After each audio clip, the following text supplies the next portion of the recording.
നന്നായിട്ട് പാടി. Thank you ചേച്ചി. ഓക്കെ, നമുക്ക് നമ്മുടെ ചേട്ടനും ചേച്ചിമാർ ചോദിക്കാം. സൗഭാഗ്യ ചേച്ചി. പാർവതി ആസ് യൂഷ്വൽ നന്നായിട്ട് പാടി, നല്ല രസമുണ്ടായിരുന്നു കേൾക്കാനായിട്ട്. നല്ലൊരു സോങ് സെലക്ഷൻ. മോള് മാക്സിമം മോൾക്ക് പറ്റുന്ന അത്രയും രീതിയിൽ മോൾ നന്നായിട്ട് പാടി. But what I felt is മോൾ ഇത്രയൊരു പെർഫോമൻസ് എടുത്ത് നോക്കുമ്പോൾ മോൾക്ക് ബേസിൽ പാടാൻ നല്ല ഒരു ടാലൻ്റ് ഉണ്ട്. You are very comfortable with it. നല്ലോണം പാടുന്നുണ്ട്, ഫ്ലോലെസ് ആയിട്ട് പാടുന്നുണ്ട്. ആൻഡ് അത് കേൾക്കുമ്പം ഞങ്ങൾക്ക് അതേപോലെ ഒരു പ്ലഷർ തോന്നാറുണ്ട് കേൾക്കുമ്പോഴത്തേക്കും. പക്ഷേ അതേപോലെ തന്നെ മോൾക്ക് high note you are not that much comfortable with it എന്ന് എനിക്ക് മനസ്സിലായിട്ടുണ്ട്. അത് എങ്ങനെയാണ് മോൾ അത് എടുക്കുന്നതെന്ന് എനിക്കറിയില്ല. മോൾക്ക് അത് കംഫർട്ടബിൾ ആണോ അതോ ത്രോട്ട് പ്രോബ്ലം കാരണം പോകാൻ പറ്റാത്തതാണെന്ന് എനിക്കറിയില്ല. ഇത്രയും പെർഫോമൻസസ് വെച്ച് what I felt is you are not that much comfortable with high notes. അപ്പം അവിടെ മാത്രം ഭയങ്കര സ്ട്രെയിൻ ചെയ്ത് പാടുന്നു, അതായത് ഫുൾ എനർജി എടുത്ത് പാടേണ്ടി വരുന്നു. അപ്പം ആ പാട്ടിൻ്റെ ഒരു ഫീൽ നമ്മൾ ഒരുപാട് എനർജി എടുക്കുമ്പോൾ അവിടെ കുറച്ച് കുറഞ്ഞു പോകും.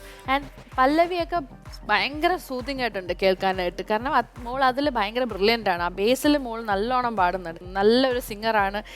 ഒത്തിരി നല്ല ഫീൽ എക്സ്പ്രഷൻസ് ഒക്കെ കൊടുക്കാൻ പറ്റുന്ന ഒരു കുട്ടിയാണ്. ആൻഡ് മോളുടെ ഫേഷ്യൽ എക്സ്പ്രഷൻസ് കാണുമ്പോൾ തന്നെ മനസ്സിലാക്കാം. അതൊരു ഉമ്മ കൊടുക്കണമെന്നൊക്കെ പറയുമ്പോൾ തന്നെ യു ഗെറ്റ് ദാറ്റ് ഫീലിംഗ്. അപ്പോൾ അത്രയും നല്ലോണം പാടുന്ന ഒരു കുട്ടിയാണ്. Keep it up. ഇതൊരു കോമ്പറ്റീഷൻ ആകുമ്പോഴത്തേക്ക് ഈ പറഞ്ഞ പോലെ യു ഹാവ് സർട്ടൻ ലിമിറ്റേഷൻസ്. അത് സെലക്ട് ചെയ്യേണ്ടി വരുന്നു എന്നുള്ള ഒരു നിർബന്ധം ആയതുകൊണ്ടാണ് ഹൈ റേഞ്ച് ഒക്കെ പോകുമ്പോൾ കുറച്ച് ബുദ്ധിമുട്ടായെന്ന് തോന്നുന്നത്. അത് നമുക്ക് എന്തെങ്കിലും വർക്ക് ചെയ്യാം.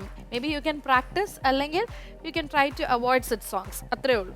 ഓക്കെ, എനിവേസ് നന്നായിട്ട് പാടി. Keep up the good work.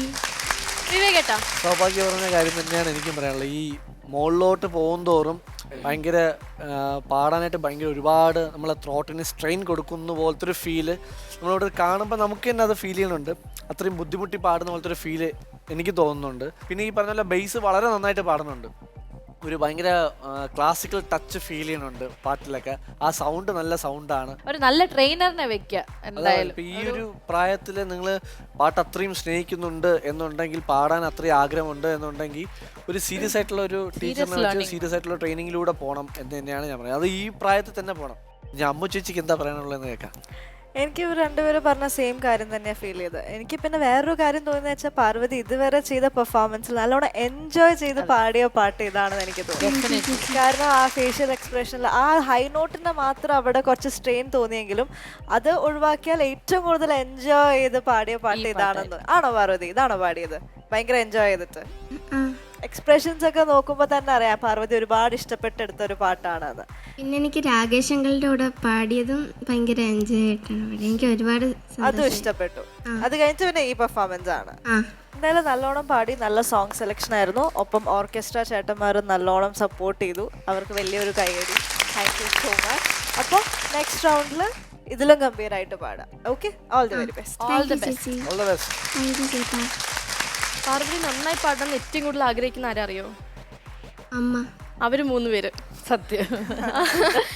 അത്രയും നല്ല മോട്ടിവേറ്റേഴ്സ് ആണ് ശരിക്കും പറഞ്ഞാൽ. ജഡ്ജസ് എന്നല്ല പറഞ്ഞത്, നമ്മുടെ ചേട്ടനും ചേച്ചിമാരും മോട്ടിവേറ്റേഴ്സ് ആണ്. ഇത്രയും നല്ല ടിപ്സ് നിനക്ക് വേറെ എവിടെയും കിട്ടുമോ? ഇല്ല. So you are lucky. So Parvathi, അടുത്ത പ്രാവശ്യം എല്ലാം മൈൻഡിൽ വെക്കുക, റെഡിയാക്കി കൊണ്ടുവരാം. Okay, all the best. Thank you ചേച്ചി.